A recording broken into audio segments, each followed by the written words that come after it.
Video, we are going to meet the Swiss Army knife of programming. Don't worry, there's no war going on. A trusty reduce method is just like a Swiss Army knife that can be used to solve a variety of problems.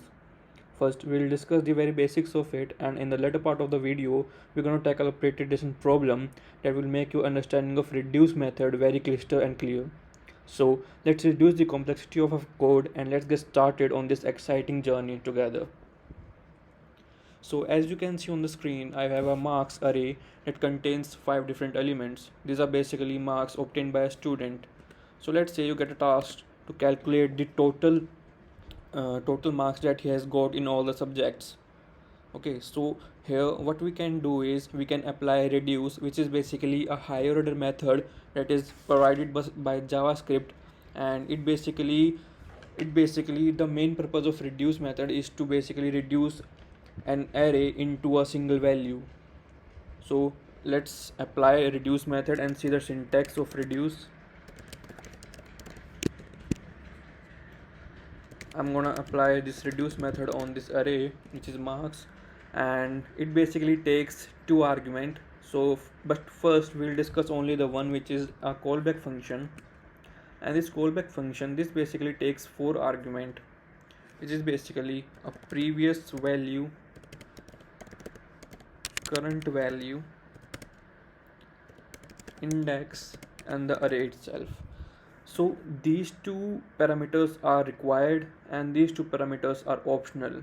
So considering the simplicity of this code, I would also remove these as of now, and let's just work with these two values.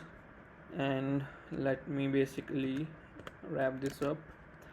Yeah, so now what exactly is this previous?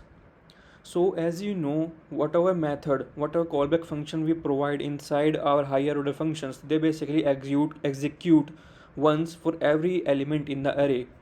So let's say for 50, this callback method will run, and then it will run for the next element which is 45, and then it will run for 35 and so on. And in this previous value will contain the initial value of the array which is 50.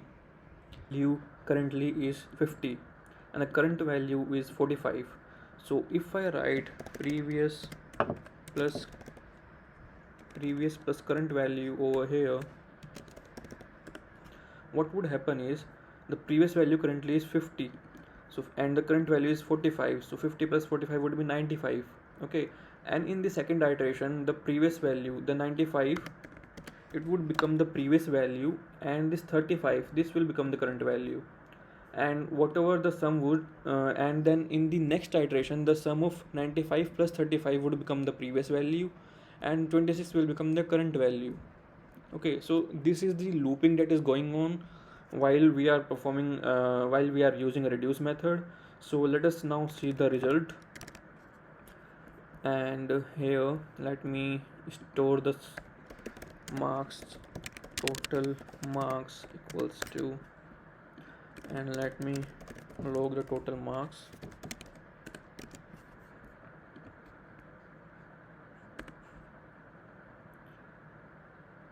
Okay, reduce.js undefined.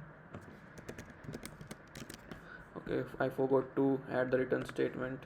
Yeah, so it's 199, right? And now just to make this code a little simpler, let me remove this parenthesis from here, and let me just move this line over here so we won't be needing the return statement. Yeah, perfect.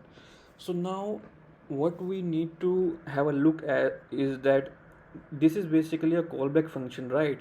So along with this callback function we can pass an initial value to our reduce method, so that initial value will work as the previous value for the initial render.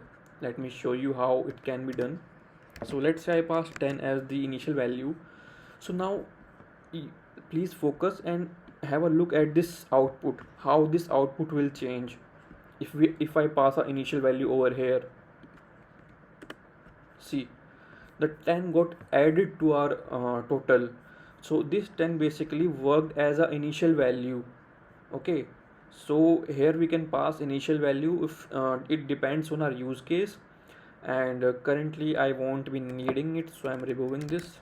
Yeah, so this is the basic syntax of reduce method. And now we're gonna see a pretty decent problem which is basically used on the products array. Gonna have a look at the shopping cart example.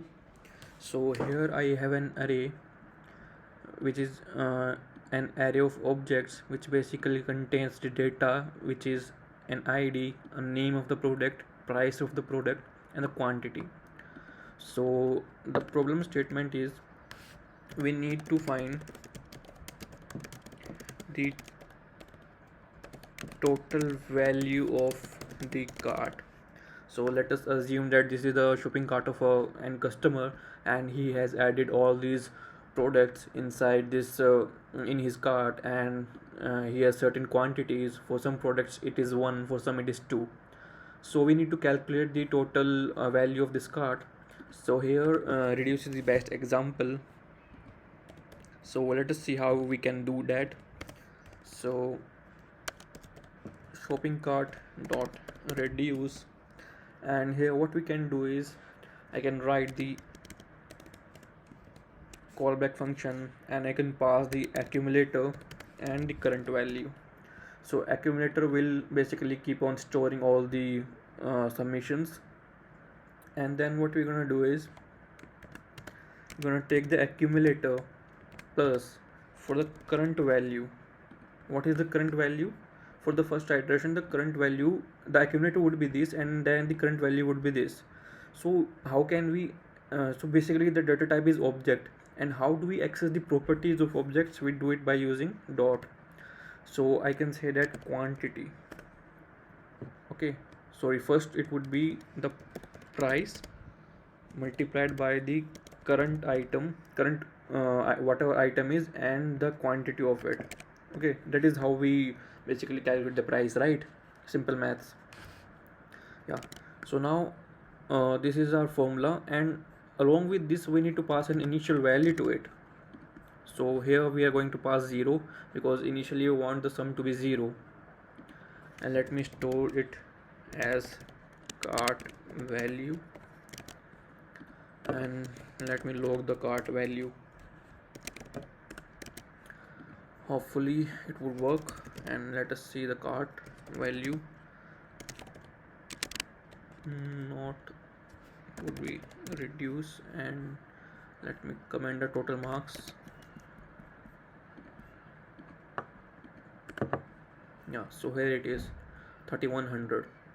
Okay, so this was the most basic we discussed the most basic example of use reduce, and we discussed the syntax of it, and then we went ahead and discussed the real world scenario where you can use the reduce method.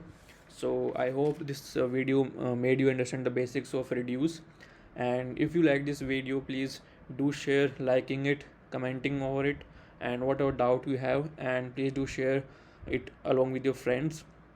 Yeah, so thank you.